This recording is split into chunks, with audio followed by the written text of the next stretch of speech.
Allahu Akbar, Allahu Akbar, Allahu Akbar. Saya tahu tuan-tuan kita berada di kemuncak 10 awal bulan Zulhijjah yang disebut oleh Allah Subhanahu Wa Taala, yang disarankan oleh baginda Rasulullah Sallallahu Alaihi Wasallam, hari-hari terbaik dalam 365 hari yang Allah kurniakan kepada kita. Hari ini tuan-tuan ada pengorbanan yang sangat luar biasa yang Allah tuntut daripada kita, dan salah satunya tuan-tuan adalah pengorbanan daripada harta untuk agama Allah. Jadi saya nak mengajak kepada semua, hari ini hari raya, kita sedang bergembira. Apa kata tuan-tuan, jangan lupa kerana kita berada pada hari terakhir 10 awal bulan Zulhijjah. Saya nak mengajak kepada semua, jangan tinggalkan RM1 daripada kita untuk pembelian tanah masjid pertama kita.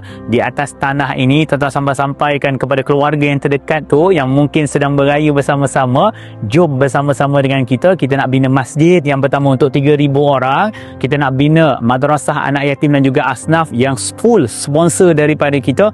Mereka akan jadi pelajar yang akan menghafal Al-Quran. Dan yang ketiga adalah tempat pengajian untuk warga emas. Tuan-tuan, kita telah berjaya membinanya di Madrasah Tahfiz Anak Yatim Airek di Kampung Seting Hulu, dan kini kita buat lebih besar di atas tanah ini. Ya tuan-tuan, emas RM1 sahaja. Anak kita balik, saudara mara kita berkumpul, sebar-sebarkan. Jadi tuan-tuan, jangan lepaskan peluang. Ini hari terakhir. Kita dah istiqamah selama 9 hari.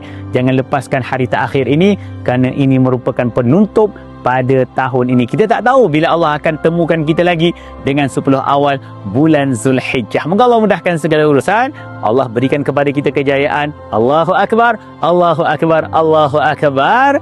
Alhamdulillah. Jom berterima kasih kepada Allah.